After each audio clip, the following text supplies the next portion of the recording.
Oh con! Oh con, je suis tout fin là! Putain, il faut aller à la salle, hein. Oh!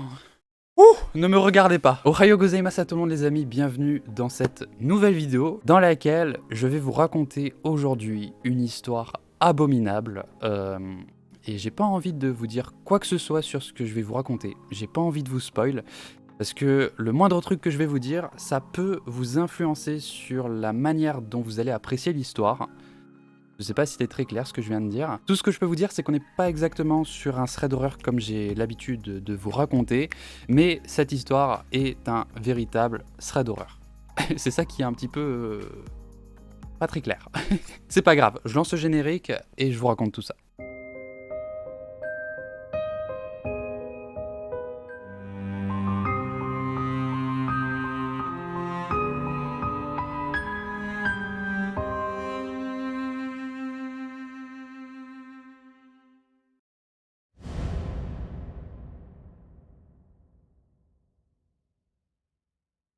Cette histoire commence en 2010 lorsque deux parents, Steve et Raquel Herr, ont commencé à s'inquiéter pour leur fils. Leur fils Sam, âgé de 26 ans, était censé passer le week-end avec eux et ils n'arrivent pas à le joindre. Ils ont essayé de l'appeler sur son téléphone portable, ils lui ont envoyé des messages, mais ils n'ont aucune réponse et ils tombent directement sur sa messagerie. Et ça ressemble pas à Sam parce que c'est quelqu'un qui est très proche de ses parents et il n'éteint jamais son téléphone portable. Steve, donc le père de Sam, s'est décidé d'aller faire un tour chez lui, voilà, juste pour s'assurer qu'il va bien. Donc il est monté dans sa voiture, il est allé à l'appartement de son fils, il a toqué à la porte, il s'est mis à appeler son fils Sam, mais pas de réponse. Il se trouve que le père a un double des clés de l'appartement, parce que comme je vous l'ai dit, ils sont très proches. Et donc Steve s'est décidé à rentrer à l'intérieur. Il a déverrouillé sa porte d'entrée, il a poussé la porte, et à première vue, tout semblait normal. Mais en arrivant dans la chambre de son fils, il a vu une véritable scène d'horreur. À moitié sur le lit de son fils et à moitié par terre, il y a le corps inerte d'une femme. Cette femme est positionnée face au lit et elle a une blessure par balle à la tête. Steve voit que les vêtements de cette femme ont été déchirés. On dirait qu'elle a été agressée sexuellement. Et sur l'arrière de son pull, il est écrit « All yours, fuck you ». On peut interpréter ces mots par « Elle est tout à vous, je vous emmerde ». À la vue de cette scène, Steve est bien évidemment complètement horrifié. Il attrape son téléphone portable et il appelle le 911. Okay, what's going on, sir? There's a body in my son's apartment. There's a what? A body, a dead body. A dead body? Are you sure, sir? I can think he's cold, man, I'm sure. Okay. He's cold. Okay, hold on just a minute. Is it someone that you know, sir? I have no idea who she is. God, I don't know what's going on. Does your son know who it is? He's not here. Jesus, honey. Okay. Do you know where your son is? No, I don't. I told his phone's off. Okay. Just keep breathing for me, sir, okay? Where in the apartment is she? She's in the bedroom. She's like there's been some sexual activity. She's dead. There's blood from her head. I thought she was just she was cold. There was blood from her head? Yeah, honey, I don't know what to say. Okay, just stay in there, okay? I fear Jesus. It is, but is it clear it is? Hello? I'm still here, sir. I'm not going to hang up, okay? Until there's someone there with you.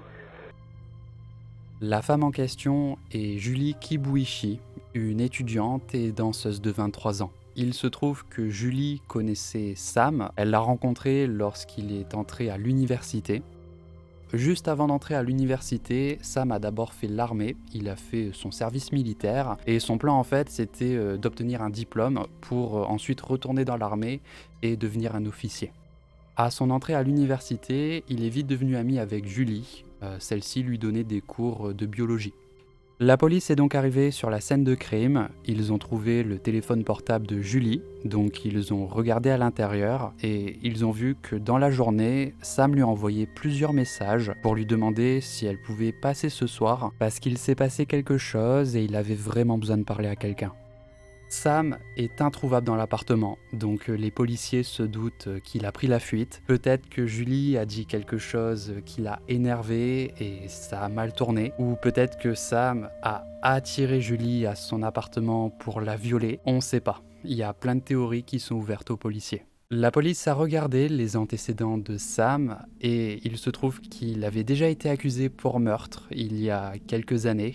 C'était lorsqu'il avait 19 ans. Ce jour-là, il s'était rendu dans un endroit isolé, derrière un parc de mobil-hommes, avec 2 gars pour fumer de la marijuana. Et peu de temps après, l'un des gars a été attaqué par un gang. Il a été poignardé et il est mort. Sam a été accusé d'avoir intentionnellement amené cette personne à cet endroit pour qu'il se fasse tuer. Il a plaidé non coupable et il a finalement été acquitté. Mais c'est pas tout, il se trouve que Sam souffre également de troubles du stress post-traumatique à cause des combats qu'il a menés en Afghanistan. Donc la police a déjà tout un tableau, hein. On a un gars qui est très certainement armé, un type qui a pas forcément les idées claires avec un passé de criminel. En revanche, Steve, donc le père de Sam Herr, était convaincu que son fils était incapable de faire ça. Lorsque Sam a rejoint l'armée, il a coupé les ponts avec ses anciennes mauvaises fréquentations. Ses amis de l'armée le considèrent comme un modèle, il connaît bien son fils, il est très proche de lui, donc pour lui, c'était impossible. Steve s'est donc mis à appeler les amis de Sam pour savoir s'ils ont des informations, s'ils savaient où il était, et malheureusement, il n'en avait aucune idée. Ses amis ont essayé d'aider comme ils pouvaient, ils ont donné à Steve tous les numéros de téléphone des connaissances de Sam, donc Steve a appelé tous ses numéros, il a même appelé le voisin de Sam qui s'appelle Daniel, et malheureusement, celui-ci ne l'a pas vu depuis vendredi. L'affaire a surtout bien avancé le 24 mai 2010, lorsque la police a eu accès au relevé bancaire de Sam. Ils ont remarqué 3 retraits qui ont été effectués dans un ATM qui se trouve à une trentaine de kilomètres de son domicile. Lorsque les policiers ont remarqué ça sur son relevé bancaire, ils ont réalisé que Sam avait fait sa première erreur. Ils ont consulté les caméras de surveillance de la banque en question. À ce moment-là, ils s'attendaient à voir Sam en train de retirer de l'argent, mais non. Ils ont vu quelqu'un d'autre.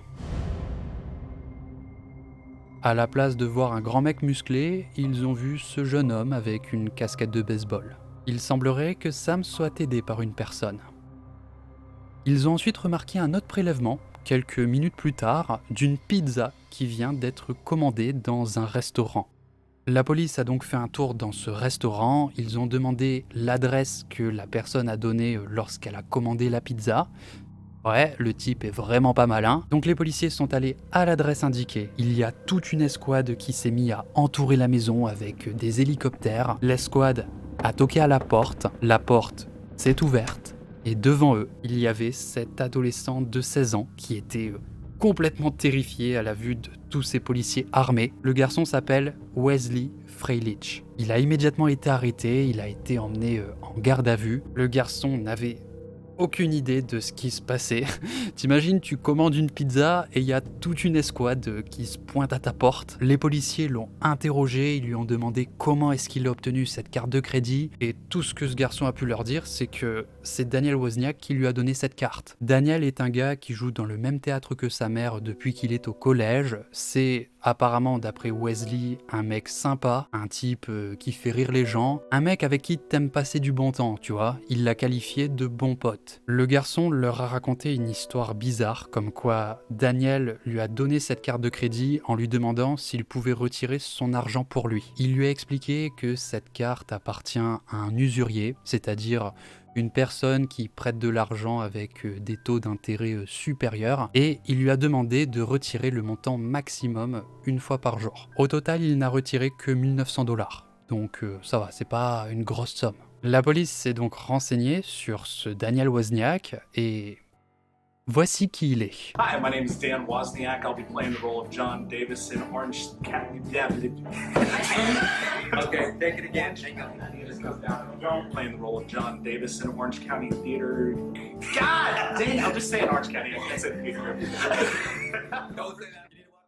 Apparemment, c'est le voisin de Sam, il a 26 ans, c'est un acteur de théâtre dans une communauté. Il est fiancé à une actrice qui s'appelle Rachel Buffet. C'est une femme qui a travaillé chez Disney en tant qu'actrice, et leur mariage est prévu dans quelques jours.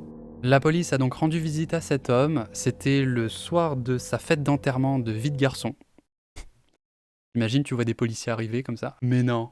Les filles, vous avez pris des stripteaseurs ?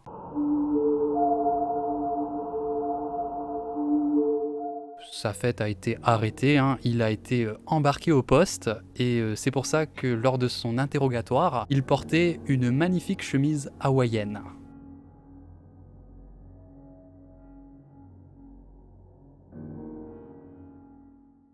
Donc ils l'ont interrogé et Daniel a avoué qu'ils ont en fait mis en place une escroquerie avec Sam pour gagner de l'argent. Le plan, c'était que Sam lui donne sa carte de crédit pour qu'il retire beaucoup d'argent. Sam déclarerait alors que sa carte de crédit a été volée. Il se fera rembourser par son assurance et donc les deux hommes n'auront plus qu'à se partager l'argent gagné. Et Daniel avait vraiment besoin de ça parce qu'il est en galère financièrement, il a 2 mois de loyer de retard, des dettes et un mariage et une lune de miel de prévu. Et donc il s'est servi du gosse pour effectuer les retraits.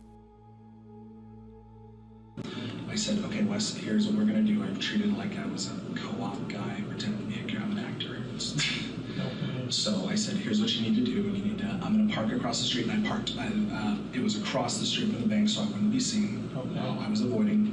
I said, what you're gonna do is get out, grab your skateboard, go over there, enter the PIN number, take out $400. Because I heard it was the max that you could take out. He said, okay. He asked if it was illegal. I said, no, don't worry. That was a lie to him too. Les policiers ont continué de lui poser des questions, ils lui ont demandé quand est-ce qu'il a vu Sam pour la dernière fois, et celui-ci leur a dit que la dernière fois qu'il a vu Sam, c'était à son appartement. Il l'a vu monter dans une voiture avec un homme qui portait un chapeau noir. Les enquêteurs ne le croyaient pas. Ils avaient le sentiment que Daniel en savait plus et qu'il savait où était Sam. Et en fait, ils pensaient qu'il couvrait simplement pour son ami. Et donc, ils ont commencé à lui mettre la pression. Daniel a alors changé la version de son histoire. Il leur a dit que le lendemain matin de son spectacle, Sam est passé à son appartement. Il lui a dit qu'il a fait quelque chose de mal. Daniel lui a demandé ce qu'il a fait et Sam lui a dit qu'il a tué Julie et qu'il a besoin de lui pour prendre la fuite. Daniel a d'abord refusé, mais apparemment Sam l'a menacé. Il lui a fait comprendre en quelque sorte qu'il serait le prochain s'il ne l'aidait pas. Daniel a donc expliqué aux policiers qu'il a déposé Sam dans un endroit reculé et que Sam n'est en fait pas monté dans une voiture avec un homme qui portait un chapeau noir. Il leur a dit que c'était un mensonge pour cacher son implication. Maintenant, plus cet homme parlait, plus les enquêteurs avaient des doutes. Ils ont continué de l'interroger pendant des heures et son histoire n'a pas vraiment de sens. À un moment donné, les enquêteurs lui ont fait un prélèvement d'ADN et c'est à ce moment-là que Daniel a encore une fois changé la version de son histoire. Il leur a dit cette fois-ci qu'il est allé voir dans l'appartement de Sam et il a vu le corps inerte de Julie. L'enquêteur lui a donc demandé qu'est-ce qu'il a vu exactement et c'est à ce moment-là qu'il a dit quelque chose qui lui sera fatal. Il a dit qu'il a vu 2 blessures par balle à la tête. Et ça, les policiers ne le savaient pas. Lorsqu'ils sont entrés dans l'appartement et qu'ils ont examiné le corps de Julie, ils n'ont vu qu'une blessure par balle à la tête. La 2e blessure par balle sera découverte plus tard, lors d'une autopsie. Ce qui veut dire que soit Daniel était présent au moment où elle a été tuée, ou alors que c'est lui qui l'a tuée. Au début, les policiers ne le suspectaient pas, ils pensaient simplement que Daniel couvrait pour son ami Sam et qu'il savait où il était. Dans sa cellule, Daniel a été autorisé à passer un coup de téléphone. Il a appelé sa fiancée, Rachel, et celle-ci lui a dit qu'elle a parlé à son frère, le frère de Daniel. Apparemment, son frère lui a dit que Daniel est venu le voir avec un sac et il lui a demandé de le cacher. À l'intérieur de ce sac, il y a les preuves du meurtre, notamment l'arme du crime. Daniel a supplié sa femme au téléphone de ne pas divulguer ça à la police, mais elle lui a dit qu'elle allait le faire. Et de toute façon, il sait très bien que les conversations sont enregistrées. Et c'est là que Daniel a craqué, et il a demandé à parler aux enquêteurs. You said you wanted to talk to me. What's going on? I'm crazy and I did it. You did what? I killed Julie and I killed Sam. Okay. And your motive behind killing Sam was? Money and insanity. Money and insanity. Okay. Lors d'une conversation avec Sam, il a appris que son ami avait 62 000 $ à la banque. C'était des économies qu'il a obtenues de par son service militaire. Et donc il s'est dit que s'il le faisait disparaître, il pourrait récupérer son argent et partir en lune de miel. Bah voyons. Et donc Daniel Wozniak, qui je rappelle est son voisin, a demandé à Sam s'il pouvait l'aider à bouger des affaires dans un théâtre. Sam, qui est un bon pote, a accepté de l'aider, il est allé au théâtre en question. En arrivant, Daniel lui a demandé s'il pouvait l'aider à bouger des trucs dans le grenier. Donc, ils sont montés en haut, et pendant que Sam était en train de se baisser pour bouger le truc en question, Daniel a attrapé le pistolet et il lui a tiré dessus, à l'arrière de la tête.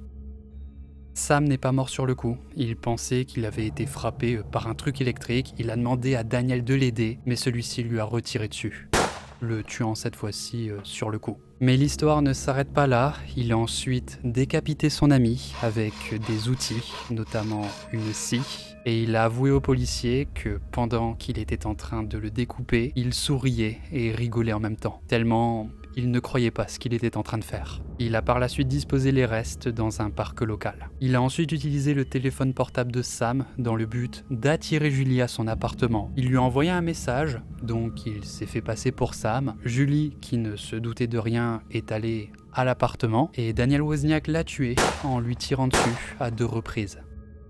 Il a ensuite construit une mise en scène, il a déchiré ses vêtements pour faire croire que Sam a violé Julie et qu'ensuite il a pris la fuite.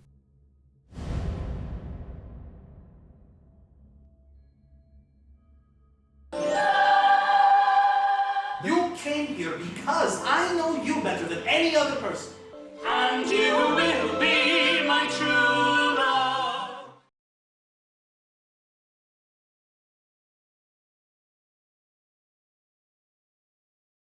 Je vous la fais courte, après 6 ans de justice, Daniel Wozniak a finalement été condamné à mort. Sa fiancée, Rachel Buffet, a également été condamnée à 32 mois de prison pour avoir menti à de nombreuses reprises aux policiers. Il semblait qu'elle était au courant pour le meurtre. Voilà, c'est tout pour cette histoire pleine de rebondissements. J'espère qu'elle vous a plu et que vous avez pas trop vu le truc venir. C'était un petit peu l'objectif. En tout cas, je trouve ça vraiment complètement fou. Comment un type qui paraît normal peut être responsable de trucs aussi abominables. Le type était prêt à tout pour partir en lune de miel. Et si je tuais mon ami, je prenais son argent et je partais en lune. Vas-y, c'est un bon plan. Il y a eu un craquage quelque part, je pense. Il a pété une durite, le type. Si cette vidéo vous a plu, n'hésitez pas à le faire savoir en lâchant un gros like. Et voilà, moi je vous fais plein de gros bisous, la bise, et je vous dis à la prochaine.